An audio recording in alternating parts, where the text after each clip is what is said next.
Hi, folks! Finally, we're back with another build update episode. Yeah, we've been hiding away over the winter and we haven't been chartering any yachts or traveling, mostly in anticipation of the completion of our Kinetic Catamaran. So, as you guys know from prior episodes in this season, we've been covering more local activities here in Canada, like ice fishing and playing around in the The snow. failed ice fishing. Yeah. And we've also been focusing in on other preparations in anticipation of receiving our yacht. That includes things like insurance, registration, and so forth. So, today, let's have a look at the latest build report and also talk about some design fine tuning that we have been discussing with the Kinetic team as they prepare the interior build out. So, if we jump to their most recent report, which we received this week, on the first page of the report, we see the exterior photos of the build. It's still in the same location of the boatyard, but the Kinetic team is currently rotating their crews between three new KC 54 foots, a 6202, and a 5401, which had recently returned to the boatyard for a refit. The fairing and priming has taken quite a long time, and that's what we covered also in the last episode. It's one of the most labor intensive stages of the build. So, even though the photos haven't changed that much, we will show you the differences between what we reported on in January to March now. Here in these two photos, you can see that there's been more exterior primer applied and then faired around various seams, corners, and other areas that required some smoothing out. So, on this page, in the top photo, you can see an aft three-quarter shot of the stern and an undershot of our now completed custom solar and board carrying arch. The gap underneath will house the electronic components or controllers for the solar panels and Starlink antenna on the arch. This will then be covered with removable panels once complete. And you can notice how far over the aft transom the arch extends. We like this as it provides more shade over the fold down swim platform between the sugar scoops, and it should provide additional shade protection over the tender when it is in place on the davits. You can also now see how the solar arch has been shaped to match the standard coach roof shape, much like a spoiler on the back of a sports car. The carbon fiber supports are also now seen in their final shape. They're more solid, they're beefier than the original conceptual drawings. Now, on the lower photo, you can see it's completely faired and the high build primer sprayed the interior of the salon. There's no furniture yet, but it is ready for the build once the cabinetry is cut, shaped, and ready for bonding. So here on page three, there are a couple of shots of the fitting of the furniture for the beds in the two forward staterooms. Remember that both forward berths are over the bridge deck at approximately 90 degrees angles to the hull. So both berths are full queens, and you're able to walk around both sides and then step up onto the berth as there's stairs on both sides of the berth. So beneath the foot of each berth, there are storage drawers and a cabinet for clothing and other items. So you can see that there's substantial depth in the drawers for storage, and Aline has many pairs of footwear. So, other than the solid wood joinery, many of the cabinet components are made with lightweight panels and very thin veneer laminated outer surfaces. So, you may recall from our previous videos that we've selected a vertically grained, a light colored bamboo. And as part of our customization, we also specified storage on the outboard side of both passageways and the halls. And in these photos, you can see the custom fabricated solid wood joinery that has been cut and fitted into the spaces below the fiddles on the outboard surfaces. And then on the left photo, you can see the joinery for the vanity and sink for the forward shower on the owner's side or the port side forward. And on the right is the vanity and the cutout for the toilet, and vanity on the guest or starboard side forward. On the next page, here are more exterior shots from the forward view and also port side looking aft. You can see the amount of fairing that's been completed by hand, and as I'm told, they're now ready for the high build primer on the complete exterior. So very shortly, it'll look very much like the interior, which has already been high build primer sprayed, and both will be ready for final coats of paint after they do the interior fit out. So as I apply more primer and fair the surfaces, you'll see less and less of the carbon fiber surfaces there that appear in black. And on the final page of the report, you can see shots of the top and undersides of the catamaran. The bottom shot, I think, is interesting because it shows the size of the starboard hull in comparison to the 3 workers that are there fairing the curve and the attachment point of the hull and the bridge deck. So that completes this report. By the next report, the exterior spraying of the high build primer should be complete, and the entire boat will appear in its complete white undergarments and ready for paint. We will also see more bonding and fitting of furniture as both hulls get built out along with the salon and the cockpit. So we're not done yet. One of the things that's been happening as they've been building out the hulls is we're continually working with designers and having discussions around various customizations and tweaking and tuning of the interior and various components. We have already covered the sails as an example.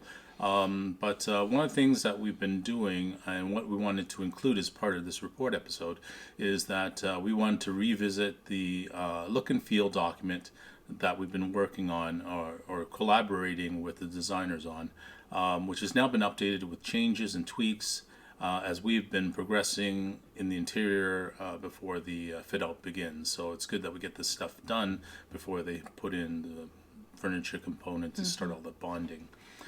We thought we would share some of the ideas and feedback that we've got from the designers as they begin to finalize this before the construction of the furniture starts. So on page 2, this is just a reminder of what the exterior looks like. And of course, there's that metallic orange paint. It's still there. So, Unfortunately. So on the next page, on the top-down rendering of the floor layout, we wanted to point out a couple of changes. The first one is that the cockpit table on the left has now received a cutaway notch in order to gain more cockpit space and to eliminate the sharp corner on that side because it's going to be a high traffic area. And the second thing is we had originally selected different fabrics for the interior and exterior as indicated by the different colors of the cushions in the cockpit versus the salon. And then we realized that they would probably look more consistent. It would look better if we just used the exterior sunbrella fabric in the interior as well. And this will also wear better if people sat down in the interior with wet bathing suits or if there was some, liquid spilled onto the fabric. We would just select one fabric then in a slightly lighter color than our original color, but it will be better wearing sunbrella product. So here's a shot of the original choices that we made for the interior salon and galley, and the indicated with the dot there, the seating fabric color will still be a lighter silver gray color, but in the exterior sunbrella and far better wearing fabric. On page 5, so we also did another tweak here in the galley, which specifically relates to the sink and the faucet. So we firstly had to match our sink, which we actually were given a couple of choices between like 2 basins, 1 basin, different shapes of basins, larger basin, smaller basin, and we just decided to go with a single classic rectangular shape in a single basin. But we had to also choose the finish and we decided on a matte granite finish in the dark coal black color. The reason why we did this is that the countertop, if you recall, is a slightly textured and lighter dark color, and it has some sparkles and some texture to it. So I think the matte black will still, although both the counter and the sink will be dark, it'll still contrast with the matte colored finish. And that sort of dark matte color with the sink will also coordinate well, because we did choose also the dark appliances, and all our carbon fiber accents in the bathrooms and throughout the boat are going to be in the carbon fiber accent color. And so we thought that the matching colored coal colored faucet and sink would finish off very nicely, along with that sort of overall approach to the look and feel of the boat. And then another unique customization and fine detail was the selection of a non-standard sink with a farmer-styled front sink apron. We thought this new trend in kitchen sinks would make a good application on a yacht with its, non-traditional, fairly distinctive look. It would also bring the sink forward a few inches, and it will give us additional few inches of rear counter space than behind the sink. So in this photo, you can see the sink is mounted flush to the surface of the counter, which again is something that we had to confirm with the builders. Okay, so just moving along. So the next rendering shows the same sink, except with an undercounted mounted option. And so we didn't go with this particular option because when we looked at the contrasting designs, it would create a small step or an edge on the edge of the counter where it meets the sink. And we thought it would look cleaner if it was flush and not have to expose that additional step that would be there if it was undermounted to the counter. And in some cases, if they had to thicken the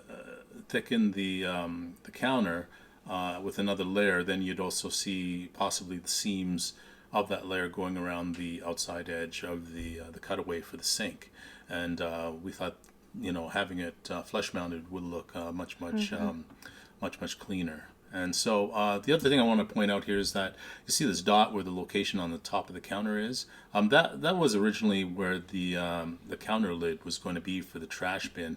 And because of the type of materials we're using, which is going to be a very thin veneer of the granite on top of the lightweight sort of core of the surface of the counter, we felt that the trash bin lid, because we've been on many charter boats before where, those things are used and abused, drop on the floor, they chip a lot. And it's awkward to, stick your finger and lift it up. Yeah. Right? Yeah, I never had a problem sticking a finger in that hole. But anyway. Okay, stop. No, I'm not getting that. Anyway, so we thought we would try to avoid the chipping and the wear around that sort of lid, and we'd just go with the side sort of bin access, and that way we'll have a much cleaner looking surface on the counter, and it won't be prone to chipping. Okay. The shot is of the TV lift that will be installed into the counter. And yes, it will be a powered lift with a manual swivel, but things had to be moved around a bit to accommodate a standard 42-inch screen size, and it had to be moved outwards right to the corner of the counter. And the reason is that the original design had a thin ring of counter material around the edge, and we were told that it would be stronger and less prone to breakage if it were a single solid piece as part of the top of the lift. So a very slight modification, but one I think would probably wear and tear better as we use the boat.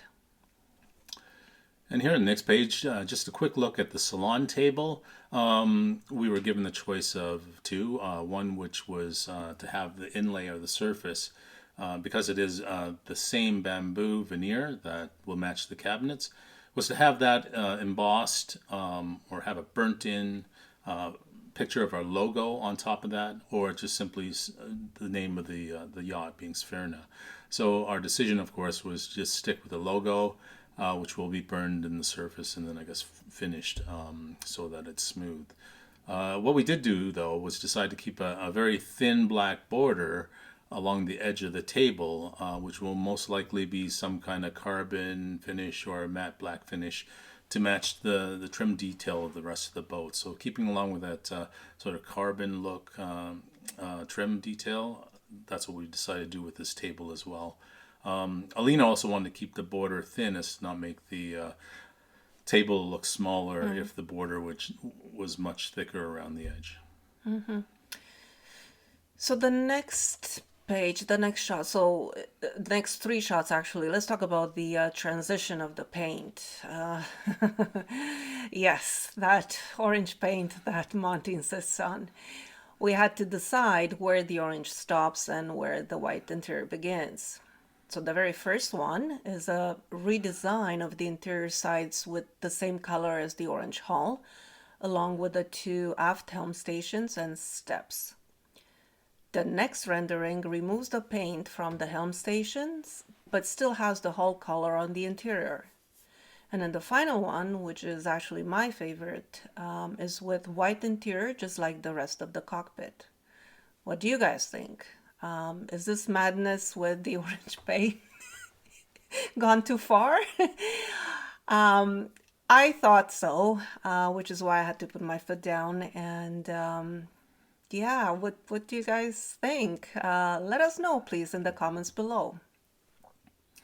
Okay, so well, that's it for this report. And as we mentioned at the beginning of the video, we've been working on some other preparations, including the registration, flagging, and insurance. So hope to bring you more updates on those items soon. I know they're very exciting items, but absolutely necessary if you're going to buy a boat. And we'll cover those in coming episodes. And we hope that you find this amount of detail that we just provide you interesting. We do feel that it's one of the things that really make Kinetic Catamarans really stand out from the other manufacturers, which is the amount of customization and fine-tuning that they allow their customers.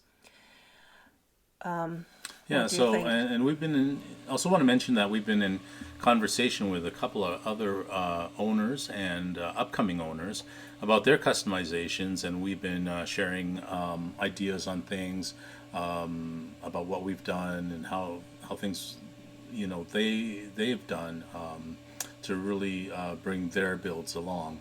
And so it's turning out to be a real community among the owners and some of the interactions that we've had. And I don't think there's a right and wrong way. We all have our own preferences. So if you enjoyed this episode, don't forget to like and subscribe. We'll see you next time. Thanks for watching.